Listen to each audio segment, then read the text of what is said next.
5 planetary bodies that can sustain human life. The Earth is the perfect habitat for humans. The statement is true, but unfortunately no longer up to date. Wars, genetic modifications, dangerous viruses, rapidly declining ecosystems, and ozone holes. Mother Nature will hardly put up with all this abuse much longer. So, will this planet be habitable for humans 100 years from now? 200 years? 1,000 years? While scientists answer this question in the negative, sympathetically shaking their gray-haired heads, the high and mighty are firmly determined to reach virgin places that no human has ever set foot on. That means making every effort to colonize the closest, or not-so-close, planets. But are these available anywhere in the vastness of space? It turns out they are. And though we may find it extremely difficult to live on these planets, a step-by-step colonization is not impossible. The first space body at the top of the list is the Moon, the Earth's natural satellite. The Moon has a number of advantages over other celestial bodies, one of these being its proximity to our planet. Even though it has no atmosphere to speak of and a magnetic field that is very weak, the Moon still has ancient lava tubes, which could be a perfect location for building the first human colonies. Constructing space and terminal bases, as well as observatories equipped with optical and radio telescopes, developing the Moon's immense deposits of natural resources, iron, aluminum, titanium, and helium-3 isotope, that has the potential to be used as fuel for thermonuclear reactors. All that is quite feasible and much more real than just a beautiful fairy tale. But things are more complicated than they may seem at first sight. Huge temperature variations, a 2-week-long day, regular and quite perceptible moonquakes can ruin the charm of a space trip to the Moon. Based on that, let's take a look at other alternatives.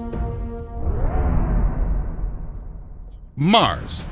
Every Tom, Dick, and Harry now knows that NASA is shooting for a crewed mission to the Red Planet by the 2030s. But will humans manage to survive on Mars long enough? They definitely will, though not without certain challenges. Mars and Earth have very much in common. A warm season on Mars is followed by a cold one. However, the conditions are much worse. The seasons are 2 times longer and switch from unbearable heat to bone-crushing cold. Apart from that, there are sandstorms on the Red Planet, an unwelcome bonus which can easily damage all the equipment installed. Nevertheless, a competent approach to constructing well-protected space bases will take humanity through the initial stage of colonization and even hold back the effects of space radiation exposure. Ceres is a dwarf planet between Mars and Jupiter, with its orbit situated in the main asteroid belt. This planet could become quite a comfortable place for the human race. By astronomers' estimates, Ceres might be composed of 25% water, which means it contains more fresh water than the Earth. Located between terrestrial and Jovian planets, Ceres can be viewed as a natural base for interplanetary travel. Due to its low gravitation, cargo transportation from Ceres will be highly energy efficient. Lying in the asteroid belt, Ceres may become the main base for asteroid exploration, mining their mineral resources. But colonization of Ceres may be hindered by other, no less powerful factors. Massive asteroids buzzing at incredible speed can destroy space bases and spaceships. Limited sunlight on this dwarf planet can cause depression. Its lack of atmosphere and magnetic field will hardly produce a beneficial effect on human health.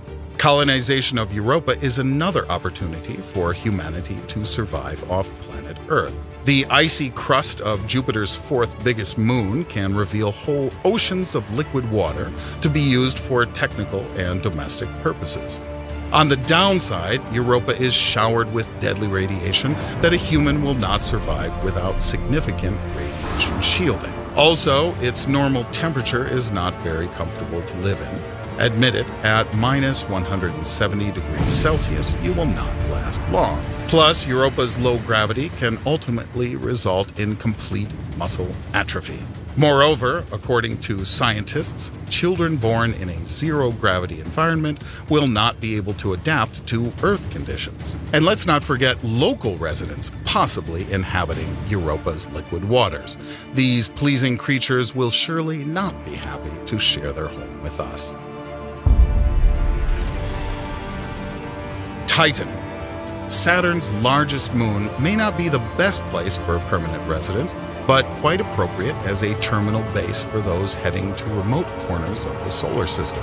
On second thought, living there is not impossible. Titan has an atmosphere consisting of nitrogen at 90% and hydrocarbons, something that not each celestial body can offer. The atmospheric pressure on Titan's surface is about 1.5 Earth atmospheres, which is quite suitable for humans. Research by Jacques Cousteau in his underwater village, carried out as far back as 1962 to 63, proved that people can have a pretty comfortable life at 2 atmospheres. Titan's dense atmosphere shields it from meteorites and radiation.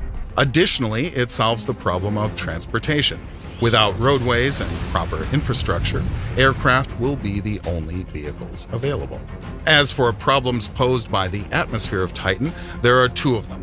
First, mixtures of hydrocarbons and oxygen are highly explosive.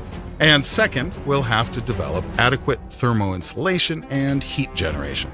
Houses on Titan must be dome-like and constructed of air gel, which would preclude the necessity to armor buildings and transport to Titan large-size construction equipment. Similarly, we wouldn't need expensive and heavy pressurized suits. An oxygen mask and insulating clothing would do just fine. And what's more important, in case of decompression, chances are you will hold out much longer than in open space. These are the 5 major bodies that humans can colonize. However, advances in science and technology have added to the list yet another excellent destination for massive extraterrestrial migration.